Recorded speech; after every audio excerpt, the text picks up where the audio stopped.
Well, what we have here is a group of 12 macaques. We've got one adult male, you can see him over the far side, that's Sumo, and he's the head of the troop here. There's 6 females in there and then 5 juvenile males. Sumo, the big thing for Sumo is here, as I said, he has 6 females. So he mates with all the females.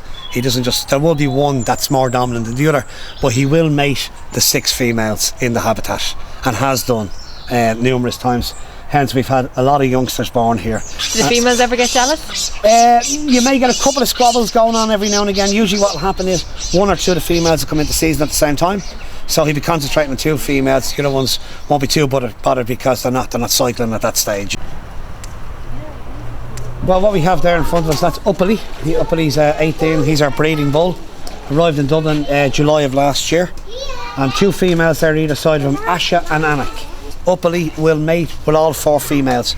He's not related in any way to these females, so hence he has the ability to go ahead and mate with the 4 of them. So, I said he's here since July. He has mated some of our females, and what we have to do now over the next year or so, 15 months, is track that and see what's going on with our females. Have they conceived? Are they still cycling? So it's a daily job for our keeping teams here.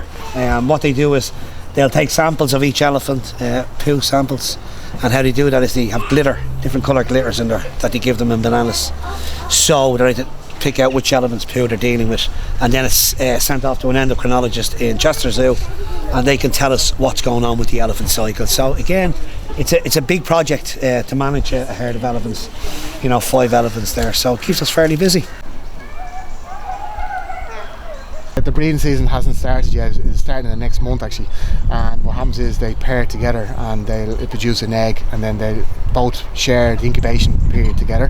Males and females will help each other out, which is great, and then eventually hatch out a little chick. And are flamingos monogamous? Yeah, indeed. They sort of help, they sort of bond together, but it's been known for males to go away and meet up with another female, so we have to be careful of that, so normally they bond and pair together, and they will stay together, but occasionally a male will slip away and meet up with another female for a little period of time. So the female flamingo has to keep a good eye on him? She does indeed, and she will actually peck at him and tell him, come back here and keep an eye on him, which is gas to see. And the courtship is very strange as well. You see them actually dancing. The male will actually do a dance. He sort of pats up and down with his feet and his wings out wide, and what he's doing is just showing the female that he's ready for mating, and then she'll allow him to mate her when she's ready. So it's all sort of a courtship dance that will start now next month. And does he have to be a good dancer if he wants to mate with a female? He does indeed, he has to be, and also his colour as well is very important as well. The colour of pink will come into his next month as well. He'll bulk himself up with a lot of protein, and he'll get his feathers nice and pink, so he'll spruce himself up nicely for the female to attract her over as well. So it's great to see. We'll see all this now happening in the next month.